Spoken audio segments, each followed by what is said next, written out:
नमस्कार दोस्तों, मेरा नाम निशांत सिंह है और मैं आपका स्वागत करता हूँ वर्ल्ड इज़ हेयर की एक नई वीडियो में जो होने वाली है रिपब्लिक डे के ऊपर। तो सबसे पहले सभी को मेरी तरफ से रिपब्लिक डे की हार्दिक शुभकामनाएं और मैं आशा करता हूँ कि सब अपने जीवन जीवन में उपलब्धियों को हासिल करेंगे और अपने देश की तरक्की में अपना सहयोग प्रदान करेंगे। तो आज हम क्या चर्चा करने वाले हैं? आज हम रिपब्लिक चर्चा करने वाले हैं कि रिपब्लिक होता क्या है और भारत कितना रिपब्लिक है, भारत किन मापदंडों को पूरा करता है और रिपब्लिक की हिस्ट्री क्या है, रिपब्लिक का ट्रांजिशन कैसे हुआ। बेसिकली ये वीडियो इतनी महत्वपूर्ण है कि आप अपने जीवन में सिर्फ रिपब्लिक डे को बनाते हैं, बट मैं आपके जीवन में रिपब्लिक के मूल्यों को उतारना चाहता हूँ, यानी गणतंत्र की विचारधारा या विचार, गणतंत्र कैसे उपजा है, गणतंत्र के पीछे कौन से मूल्य हैं, गणतंत्र किसे परिभाषित करता है। इन सब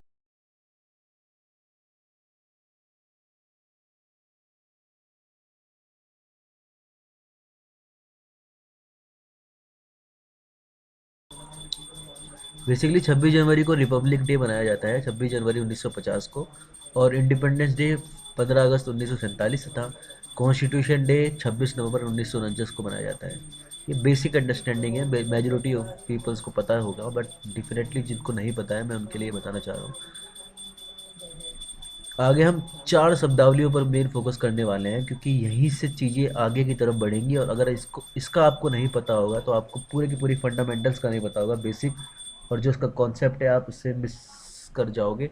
तो बेसिकली आपको ये पता होना ज़रूरी है कि ये चार चीज़ों का मतलब क्या है। तो पहला नंबर पे है कॉलोनी, दूसरे पे है प्रोटेक्टोरेट एंड तीसरे पे है डोमिनियन एंड चौथे पे है सोवरेन स्टेट। कॉलोनी किसको कहा जाता है? एक ये मैंने जो लिखा हुआ है S1 S2, S1 एक कंट्री है और S2 दूसरी कंट्री है। जब S1 एक कंट्री दूसरी कंट्री पर जाए और अपना अधिकार प्रभुत्व स्थापित करके वहाँ पर फुल कंट्रोल ले ले, यानी कि हर पॉलिसी में उनके रिसोर्सेज पे भी फुल कंट्रोल, उनकी मिलिट्री पर भी फुल कंट्रोल, वहाँ के ट्रेड पर भी फुल कंट्रोल, बेसिकली ओवरऑल उनकी सोवरेनिटी को पर उनका खुद का कंट्रोल हो जाए। तो जब S1 कंट्री S2 के साथ ऐसा करती है तो S1 कंट्री S2 को कॉलोनी बना रही होती है, जैसे भारत के साथ ब्रिटेन ने किया था। 15 अगस्त 1947 से पहले भारत ब्रिटेन की एक कॉलोनी हुआ करता था। और हम इस इतिहास को जानेंगे कि फिर भारत कैसे कैसे आज़ादी को प्राप्त किया है और फिर जब भारत रिपब्लिक बना है तो भारत कितना रिपब्लिक बन पाया है, कितना गणतंत्र बन पाया है। तो ये चीज़ हमने पता लगा ली कि कॉलोनी क्या होता है। दूसरा होता है प्रोटेक्टोरेट।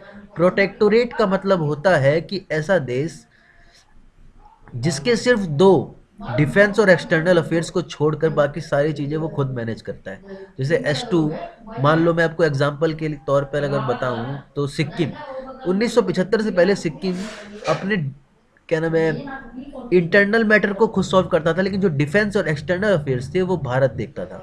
तो इसीलिए एग्जाम्पल के तौर पर सबसे बेस्ट एग्जाम्पल हम सिक्किम को ले सकते हैं, जो एक प्रोटेक्टोरेट हुआ करता था 1975 से पहले, जब तक भारत में वह विलय नहीं हो गया। तो यह आपको समझ में आया होगा प्रोटेक्टोरेट के बारे में। तीसरा आपको बोला जाएगा डोमेनियन। डोमेनियन उसे कहा जाता है जब आप अपने देश पर पूरा नियंत्रण होता है, फुल कंट्रोल होता है, किसी देश का आपके ऊपर कोई कंट्रोल नहीं, लेकिन आपका जो हेड ऑफ स्टेट रहेगा वो दूसरे देश का एक हेड ऑफ स्टेट के साथ रहेगा। जैसे कि आपको मैं एग्जांपल के तौर पर समझाऊं तो ऑस्ट्रेलिया ऐसा देश है जिसको आज़ादी तो मिल गई, लेकिन वो एक डोमिनियन स्टेटस है। आज भी, आज की तारीख में भी वो डोमिनियन स्टेटस है। डोमिनियन स्टेटस तो भारत को भी मिला था, लेकिन भारत ने उसको अपने संविधान का इस्तेमाल करते हुए उस एक्ट को पूरा का पूरा ख़त्म कर दिया। तो बेसिकली ऑस्ट्रेलिया ने ऐसा नहीं किया। ऑस्ट्रेलिया के हेड ऑफ स्टेट आज भी ब्रिटिश के हेड ऑफ स्टेट होते हैं। ठीक है। तो चौथे नंबर पर सॉवरीन होता है। सॉवरीन मतलब जिसका फुल कंट्रोल हो, जिसका हेड ऑफ स्टेट भी खुद का हो और उसकी पूरी की पूरी टेरिटरी पर उसका अधिकार हो, उसके हर डिसीजन पावर उसी के कंट्री में उसी के हेड ऑफ स्टेट द्वारा ली जाएगी। तो मुझे उम्मीद है कि आपको ये समझ में आया होगा कॉलोनी, प्रोटेक्टोरेट और डोमिनियन और सोवरेनिटी के बारे में। आगे चलते हैं, आगे हम बात करते हैं जर्नी फ्रॉम 1947 टू 1950। बेसिकली क्या है, 1947 से 1950 में ऐसा क्या क्या बीता, ये जानना इसलिए जरूरी है क्योंकि ये पूरी की पूरी जो हमने अभी पीछे पढ़ा है ये पूरी यात्रा करवाएगा आपको। क्योंकि देखो, आप देखो 1947 यानी 15 अगस्त 1947 से पहले क्या हुआ करता था भारत। 15 अगस्त 1947 से पहले भारत हुआ करता था कॉलोनी, जिस पर पूरा अधिकार ब्रिटेन का था। 15 अगस्त 1947 में ऐसा क्या हुआ कि भारत कॉलोनी नहीं रहा। 15 अगस्त 1947 को इंडियन इंडिपेंडेंस एक्ट लागू हो जाता है भारत में, जो Indian independence act British government की वहाँ की जो पार्लियामेंट थी, इसको हाउस ऑफ कॉमन्स में कहा जाता है, वहाँ पर उसको पारित किया गया था। तो जो वहाँ पे पारित हुआ, जिसके हिसाब से भारत 15 अगस्त 1947 से एक डोमिनियन स्टेट बन जाएगा, डोमिनियन कंट्री बन जाएगा। मतलब सारी चीज़ें भारत संभालेगा, लेकिन जो हेड ऑफ स्टेट है वो ब्रिटिश का अभी भी भारत का, भारत में मतलब माना जाएगा। ठीक है, जैसे ऑस्ट्रेलिया के केस में मैंने आपको बताया। तो आपने देखा कॉलोनी से भारत डोमिनियन पे आया। अब आप देखोगे कि डोमिनियन को भारत ने कैसे खत्म किया। आगे की बात चलते हैं। 1946 में क्या हुआ? 1946 में हमने आज़ादी से एक साल पहले ही कॉन्स्टिट्यूशन बनाने की जो असेंबली थी उसको मतलब प्लेस में आया, यानी कि कॉन्स्टिट्यूशन असेंबली बना ली गई 1946 नवंबर के दिन। ठीक है, 1949 यानी 3 साल के अंदर हमने अपना संविधान बना डाला। लेकिन आप सोच रहे होंगे कि जब हमने आज़ादी 1947 में मिल गई, 15 अगस्त 1947 को, तो 1949 तक हमने देश चलाया कैसे? क्योंकि हमारे पास तो कोई संविधान था नहीं 1949 नवंबर से पहले, हमारा तो कोई संविधान बना नहीं था। तो आपको मैं इसके लिए जानकारी दे दूं कि 1949 नवंबर से पहले जो इंडियन इंडिपेंडेंस एक्ट था वो भारत पर लागू था। ठीक है, इंडियन इंडिपेंडेंस एक्ट के द्वारा ये कहा गया था कि भारत, जो इंडिया की गवर्नमेंट है वो 1935, गवर्नमेंट ऑफ इंडिया एक्ट 1935, ये आप लिखा हुआ है, गवर्नमेंट ऑफ इंडिया एक्ट 1935, ये आपको दिख रहा होगा, इसके आधार पर चलेगा। ठीक है, तो ये भारत ऐसे चला 1949 तक। लेकिन आप कहोगे कि 1949 तक तो फिर उसके बाद क्या हुआ? 1949 को हमारा कॉन्स्टिट्यूशन कंप्लीट हो गया, उसके कुछ हिस्से वहाँ पर लागू हुए, लेकिन पूरा कभी कॉन्स्टिट्यूशन वहाँ पर लागू नहीं हुआ। क्योंकि हमारे ही कॉन्स्टिट्यूशन में लिखा गया था कि हमारा कॉन्स्टिट्यूशन 1950 से लागू होगा, 26 जनवरी 1950, ये कॉन्स्टिट्यूशन में ही लिखा हुआ है। लेकिन आप सोच रहे होंगे कि भाई बन तो गया 1949 नवंबर में, तो लागू भी उसी टाइम कर देते, इतना टाइम क्यों लिया कि 26 जनवरी 1950 को लागू किया? तो यही तो आपको समझना है कि इसमें प्रॉब्लम क्या है। मैं आपको ये समझा देता हूँ। 26 जनवरी 1950 यानी 26 जनवरी का जो डेट है वो भारत के इतिहास में इतनी इंपॉर्टेंट इसलिए है क्योंकि इस दिन कुछ हुआ था। सब उसको जानने से पहले हम पहले ये जान लेते हैं। आपको समझ में आ गया कि भारत ने कैसे यात्रा स्टार्ट की। कॉलोनी था, कॉलोनी से डोमिनियन आया, डोमिनियन से फिर आगे कौन सी चीज़ों में आने वाला है ये हम आगे देखेंगे। अभी फिलहाल भारत एक डोमिनियन है। 1947 15 अगस्त की बात की जाए तो 15 अगस्त 1947 यानी इंडियन इंडिपेंडेंस एक्ट में क्या क्या चीज़ थी? इसमें भारत ब्रिटिश रूल का एंड था, यानी इसमें ये लिख दिया गया था कि ब्रिटिश का अब कोई भी रूल भारत पर नहीं होगा। दूसरा, एंड ऑफ वाइसराय। तो वाइसराय का एंड का मतलब किसी क्या है? वाइसराय बेसिकली वो पद होते हैं जो उस समय द्वारा अंग्रेजों की जो हेड ऑफ स्टेट यानी ब्रिटिश का जो हेड ऑफ स्टेट हुआ करता था उसके प्रतिनिधि के रूप में भारत में रहते थे। ठीक है, तो भारत में जैसे दो पद थे, एक वाइसराय और गवर्नर जनरल। तो वाइसराय तो वो होता था जो ब्रिटिश के हेड ऑफ स्टेट का प्रतिनिधि होता था, वहां तो क्वीन चलती थी।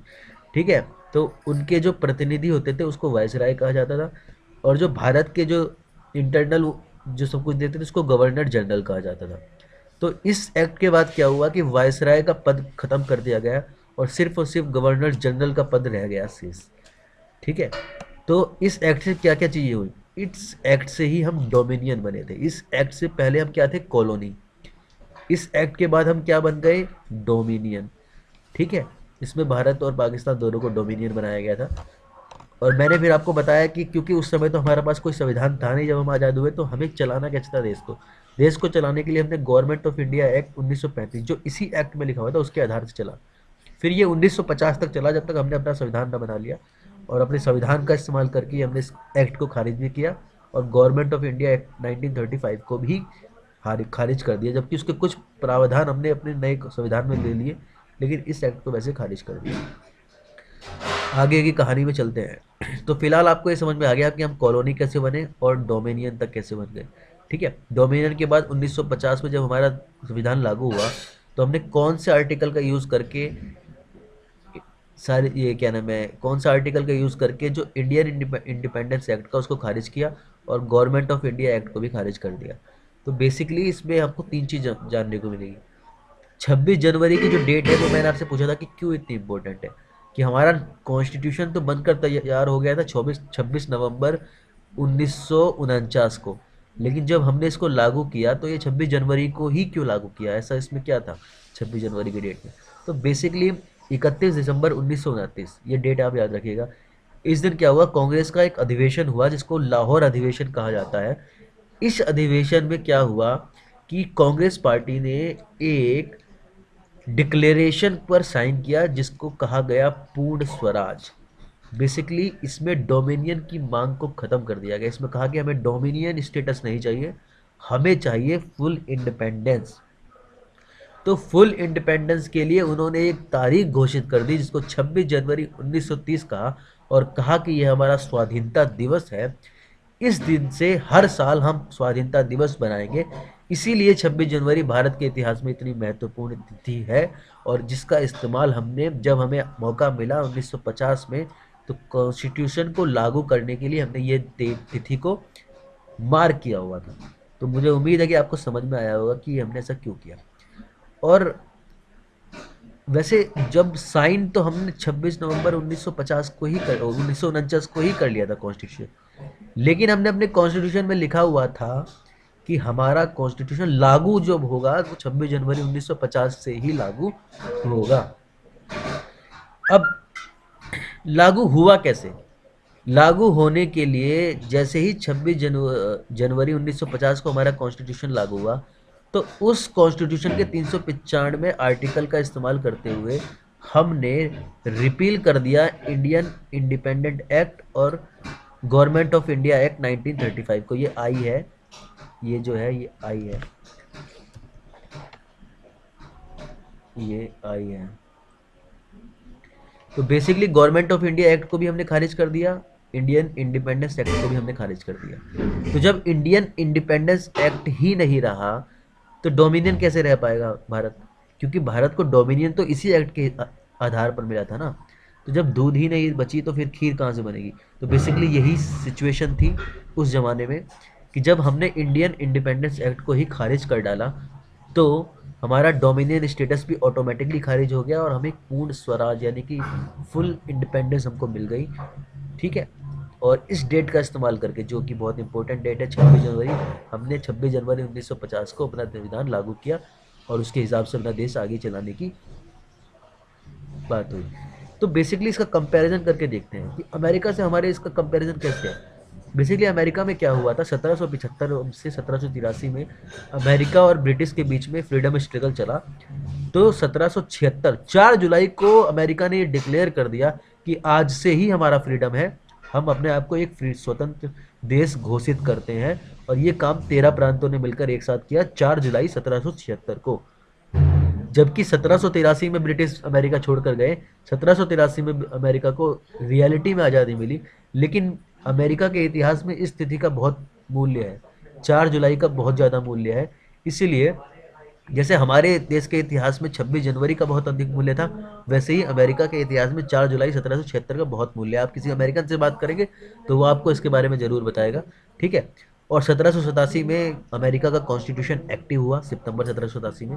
तो ये बेसिकली कुछ अमेरिका की हिस्ट्री थी जो इंडिया की हिस्ट्री से लगभग थोड़ा बहुत मैच करती है।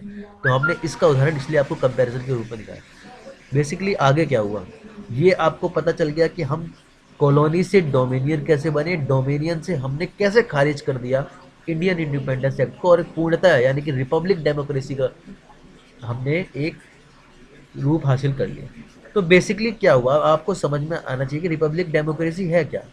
मैंने आपको ये बता दिया कि भारत ने कैसे कैसे सफ़र करके रिपब्लिक डेमोक्रेसी को हासिल किया, लेकिन रिपब्लिक होता है क्या है? बेसिकली रिपब्लिक जो है एक लैटिन भाषा का शब्द है जो रेस पब्लिक से मिलकर बना है, और इसके आधार पर ये कहा जाता है कि जो जनता के लिए होता है उसे ही रिपब्लिक कहा जाता है। तो जैसे हम आप इसको हिंदी में अगर बोलेंगे तो गणतंत्र होता है।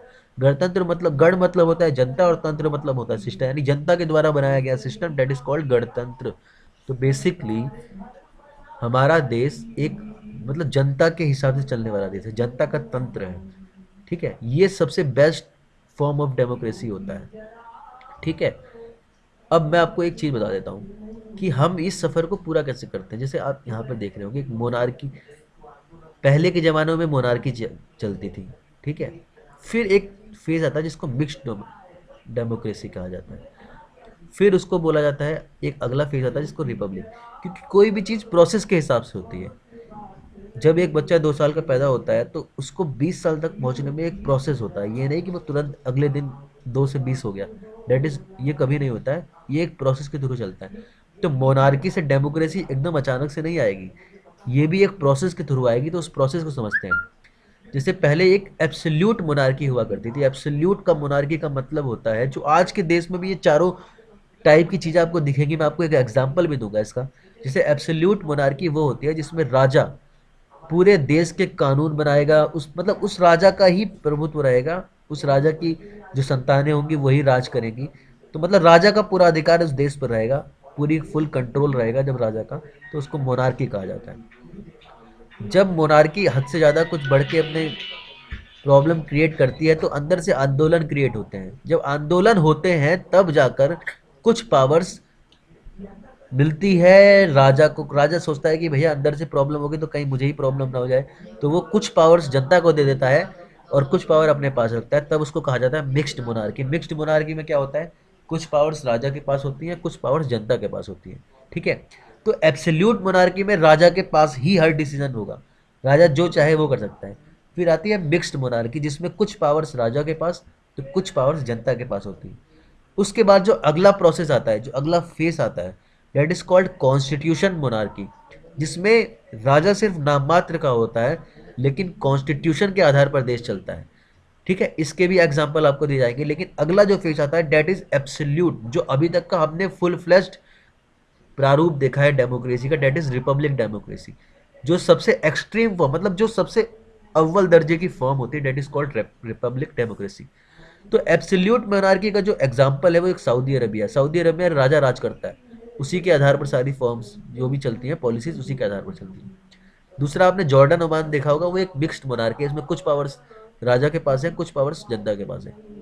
आगे की आप देखेंगे तो यूके और ऑस्ट्रेलिया, इसमें कॉन्स्टिट्यूशन मोनार्की है। कॉन्स्टिट्यूशन मोनार्की उसको कहा जाता है जो डोमिनियन, जैसे ऑस्ट्रेलिया एक डोमिनियन कंट्री है। जब ब्रिटिश ने ऑस्ट्रेलिया को छोड़ा तो उसने डोमिनियन स्टेटस कराया, लेकिन ऑस्ट्रेलिया ने कभी उसको ख़त्म ही नहीं करा था, इंडिया ने ख़त्म कर डाला। लेकिन ऑस्ट्रेलिया ने आज तक, उसका जो क्यून है वो ब्रिटिश है, हेड ऑफ स्टेट ब्रिटिश का है। तो बेसिकली ऑस्ट्रेलिया में कॉन्स्टिट्यूशन मोनार्की चलती है और यूके में तो चल ही रही है, और इंडिया है रिपब्लिक डेमोक्रेसी में, जो सबसे अव्वल दर्जे की जो डेमोक्रेसी की फॉर्म होती है उसमें इंडिया लाई करता है और अमेरिका लाई करता है। तो आप इसी से अंदाज़ा लगा लीजिए, जो इतने विकसित देश हैं वो आज भी मोनार्की से पूर्णतः अपने आप को मुक्त नहीं करा पाए हैं, जबकि भारत ने अपने आप को मोनार्की से प्रोसीजरल लेवल पर तो मुक्त करा ही लिया है। अब सब्सटेंशियल लेवल पर हम बात करेंगे आगे जाके कि हम कितने गणतंत्र वाकई में जमीन पर हो पाए हैं, तब हम आपको बताएंगे उसके बारे में। तो फिलहाल ये तो मैंने आपको बता दिया कि कैसे ट्रांजिशन होता है, मतलब एक फेज से दूसरे फेज में पहुंचते कैसे हैं। जैसे पेड़ होता है ना, जब छोटा सा लगाया जाता है तो वो एक पूरा पौधा जब एक पेड़ बनता कैसे है, वो भी एक प्रोसेस के थ्रू होता है। उसी तरीके से मोनार्की से डेमोक्रेसी की जो जर्नी है वो किस तरीके से पहुंची है, आपको ये पता बहुत जरूरी है, होना चाहिए। और आपको ये तभी जाके समझ में आएगा कि रिपब्लिक का मतलब क्या होता है। जिसने मोनार्की को महसूस नहीं किया वो रिपब्लिक का अंतर नहीं बता पाएगा। आपको महसूस करना होगा मोनार्की की प्रताड़नाओं को, तब जाके आप रिपब्लिक की वैल्यूज़ को पता लगा पाएंगे और उसके वैल्यूज़ में कितना वजन है उसको समझ पाएंगे। आपको एक चीज़ और समझा दें कि 26 जनवरी की जो, यानी कि जो हमारा रिपब्लिक डे है, गणतंत्र, भारत उस गणतंत्र के लेवल पर कितना आगे बढ़ पाया है और कितने लेवल पर वो अपने आप को साबित करता है। तो आप यहाँ देखिए, प्रोसीजरल लेवल है, एक सब्सटेंशियल। प्रोसीजर लेवल जो प्रोसेस के हिसाब से, यानी प्रोसीजर के हिसाब से तो इंडिया इसको मतलब करता है या नहीं करता है, और सब्सटेंशियल लेवल के हिसाब से क्या कर पाता है कि नहीं। तो मैं आपको पहले ही बता दूं कि प्रोसीजर लेवल पे भारत एक रिपब्लिक डेमोक्रेसी निश्चित तौर पर है और बेहतर कर रहा है, और वर्ल्ड के सबसे अग्रणी देशों में से एक भी है। लेकिन सब्सटेंशियल लेवल पर जब हम देखेंगे तो थोड़ी सी समस्या है। लेकिन मैं आपको पहले समझा दूं कि इसके पॉइंटेड क्या होते हैं। जैसे हेड ऑफ स्टेट इलेक्टेड होना चाहिए, हमारे देश में हेड ऑफ स्टेट इलेक्टेड होता है। पॉपुलेशन सोवरेनिटी होनी चाहिए, तो पॉपुलेशन सोवरेनिटी हमारे देश में है। हम अपने देश की ज़मीन से जुड़े हुए मुद्दों पर अपने डिसीजन खुद लेते हैं, कोई बाहरी शक्ति हमें रोक रोक नहीं सकती अपने देश की जमीन पर फैसला लेने से। तीसरा, इसमें भी टिक होता है। तीसरा है पब्लिक ऑफिस। पब्लिक ऑफिस मतलब हम सरकारी संस्थानों में कौन जाता है? कोई ये तो है नहीं कि कोई अपनी मर्जी से किसी को भेज देता है। सब एग्जाम दीजिए, आईएएस एग्जाम के थ्रू जाता है, एक प्रोसेस के थ्रू जाता है। आईपीएस भी एक प्रोसेस के थ्रू बनते हैं। ठीक है। तो हर पब्लिक ऑफिस में भारत की जनता को पूर्णतः अधिकार है कि कोई भी व्यक्ति कहीं भी जा सकता है। जैसे हेड ऑफ स्टेट को जनता चुनती है, उसी तरीके से जनता के द्वारा माध्यम से चुना जाता है। ठीक है। उसी तरीके से पब्लिक ऑफिसेज में भी जनता अपने प्रोसेस के हिसाब से जाती है। तो हर लेवल पर, प्रोसीजर लेवल पर भारत एक रिपब्लिक डेमोक्रेसी है और बहुत ही देशों से बहुत आगे है। लेकिन आप सब्सटेंशियल लेवल पर जब देखते हैं, जब आपको ज़मीनी हकीकत का सामना होता है, तब आप समझेंगे कि क्या पॉलिटिक्स लेवल पर आप ज़मीनी तौर पर उसको महसूस कर पा रहे हैं। क्या हिंदुस्तान की आज की तारीख में जितने भी राज्य हैं, क्या उसके 60% राज्यों में वंशानुगत राजनीति नहीं होती है? मतलब परिवारवाद वाला सिस्टम नहीं है कि एक बेटे मतलब है, उसका बेटा मुख्यमंत्री बन जाता है। मैं ये नहीं कहूँगा कि वो चुनाव लड़कर ही बनता है, लेकिन ये हमारी सोच को दिखाता है। सोच हमारी अभी भी मोनार्की वाले सिस्टम से दूर नहीं हटी है। हमारा प्रोसीजर तो हट चुका है, प्रोसीजर में हम बिल्कुल सही हैं, लेकिन मेंटल लेवल पर शायद हमने वो ब्लॉकेट कभी पार किया ही नहीं है। क्योंकि आज भी हम अधिकतर स्टेटों में देखते हैं कि राजाओं के बेटे ही मुख्यमंत्री बन रहे हैं, या जिनके पहले प्रधानमंत्री थे कुछ प्रधानमंत्री बन रहे हैं। ठीक है। तो ये हमारी मेंटल स्टेटस को दर्शाता है कि हम अभी भी उस लेवल पर नहीं पहुंचे हैं, सब्सटेंशियल लेवल पर, ज़मीनी हकीकत पर, जिसको कर पाएँ। तो मैं उम्मीद करता हूँ कि आगे हम ये कर पाएँगे और ये होगा, मुझे पूरी उम्मीद है। जुडिशरी में जब आप देखते हैं तो वहाँ पे एक कॉलेज सिस्टम है जिसमें मैक्सिमम देखा जाता है कि आपने बहुत कम ऐसी महिलाएं देखी होगी जो हायर लेवल पर जुडिशरी में पहुँच पाती है। ठीक है। और जो मतलब गरीब लोग होते हैं जो एससी एसटी से जुड़े हुए हैं, वो भी शायद उस लेवल पर वहाँ पे जुडिशरी में नहीं पहुँच पाते। ठीक है। उनका रिप्रेजेंटेशन वहाँ पर इतना नहीं हो पाता है। तो मुझे वहाँ पर भी कुछ समस्या लगती है। बाकी पॉलिटिक्स के हिसाब से देखा जाए तो जुडिशरी बहुत अच्छी है फिर भी, but it can be better. I think we should always focus on some positive things. So basically मैं आपको ये समझा देना चाहता हूँ कि हम जुडिशरी लेवल पर 50-50 कह सकते हैं कि 50% हम ठीक हैं, लेकिन 50% और बेहतर की ज़रूरत है। फिर भी 50% कम, मतलब उतना सही नहीं है और हमें बढ़ने की आगे ज़रूरत है। सोसाइटी के लेवल पर तो हम बिल्कुल ही खत्म है, क्योंकि कास्ट सिस्टम आपको देखा होगा, कास्ट सिस्टम में भी बिल्कुल ही जमीनी हकीकत दर्शा देता है। भारत में अभी भी बहुत जगह कास्ट सिस्टम पाया जाता है जिससे हम लड़ रहे हैं, और हम फ्यूचर में उससे निजात पा लेंगे क्योंकि हमने बहुत इम्प्रूवमेंट किया हुआ है और हम बहुत इम्प्रूवमेंट कर रहे हैं। कोई भी चीज़ झटके से तो नहीं होती है, प्रोसेस से ही होती है, लेकिन हम जितनी जल्दी इन चीज़ों को सही कर देंगे, हम एक बहुत ही बेहतरीन लेवल की रिपब्लिक डेमोक्रेसी यानी गणतंत्र बन जाएंगे।